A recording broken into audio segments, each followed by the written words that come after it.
Bonjour, bienvenue pour cette deuxième partie sur les introvertis.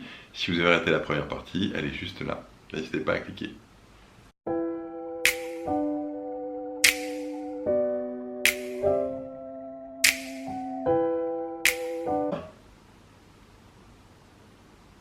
Si on parle de communication, ce qui me vient à l'esprit, évidemment, c'est qu'on va toujours essayer d'emmener l'autre sur son terrain. L'extraverti va essayer d'emmener l'introverti sur son terrain. Donc, comme lui trouve des réponses en parlant, il pense qu'en parlant avec l'introverti, il va l'aider à trouver ses solutions. Plus il va lui parler, et moins l'introverti va avoir accès à ses solutions. Et donc, c'est ça le piège. C'est qu'en gros, ça va pas du tout aider un extraverti de parler pour résoudre un problème. En fait, on pourrait dire qu'il faut vraiment faire ça en deux phases. L'introverti peut accepter de parler avec l'autre parce qu'il aime parler, mais c'est pas là qu'il va trouver sa réponse. L'introverti va avoir besoin, une fois qu'il a envie de parler, d'avoir du temps pour réfléchir à tous les échanges qu'il vient d'avoir, trouver ses réponses, et ensuite mettre en place sa solution.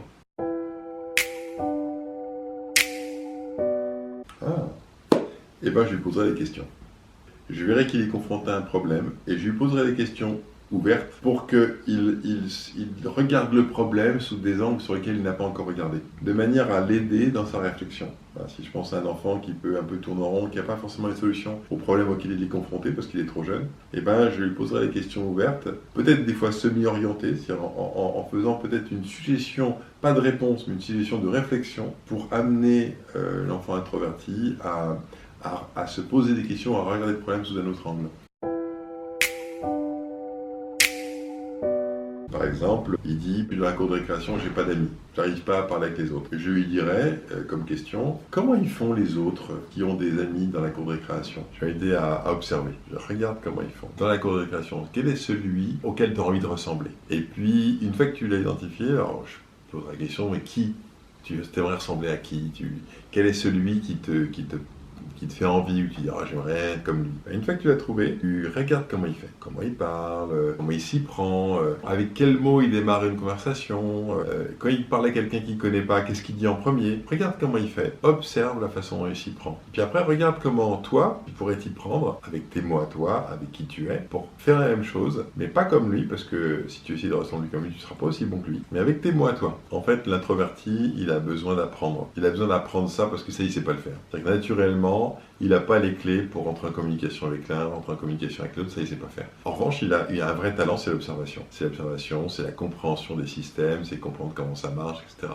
Donc du coup, il faut s'appuyer sur ce point fort-là, c'est-à-dire le stimuler le fait que ça il sait faire, pour pouvoir se dire, à partir du moment où tu sais faire ça, alors tu vas pouvoir t'y prendre comme les autres.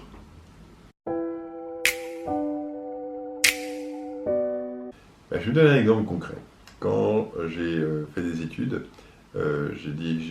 j'avais une année où je devais défendre un mémoire en fin d'année, et ce mémoire, il était extrêmement important au niveau de la note. Donc je me suis dit, globalement, je vais être évalué sur la présentation. En fait, la présentation avait une note aussi importante que le fond. Or, si tu notes sur le fond, tu mets la préférence aux introvertis. Si tu notes l'expression, tu donnes la préférence aux extravertis. D'accord? Mais là, c'était équivalent. Donc je me suis dit, si je veux avoir une super note, il faut que je travaille sur les deux tableaux. Donc qu'est-ce que j'ai fait? J'ai travaillé ma présentation. Alors qu'un extraverti ferait confiance à sa capacité d'auditeur, de présentateur, en disant je saurais me débrouiller parce qu'il sait se débrouiller. Moi, je savais pas me débrouiller. Donc du coup, qu'est-ce que j'ai fait? Eh ben, je me suis enregistré. C'est-à-dire que je me suis enregistré en train d'expliquer ce que j'allais expliquer le jour de la défense de mon mémoire. Je me suis entré une fois, deux fois, et en fait, en réécoutant, je comprenais ce que j'avais fait de bien, ce que j'avais fait de mal, ce qui était clair, ce qui n'était pas clair, ce qui était simple, ce qui était compliqué. Et j'ai refait jusqu'à ce que naturellement, ça sorte de ma bouche avec beaucoup de simplicité, beaucoup de clarté. Et une fois que j'ai fait ça, eh ben, j'y étais. Et j'ai eu une très bonne note.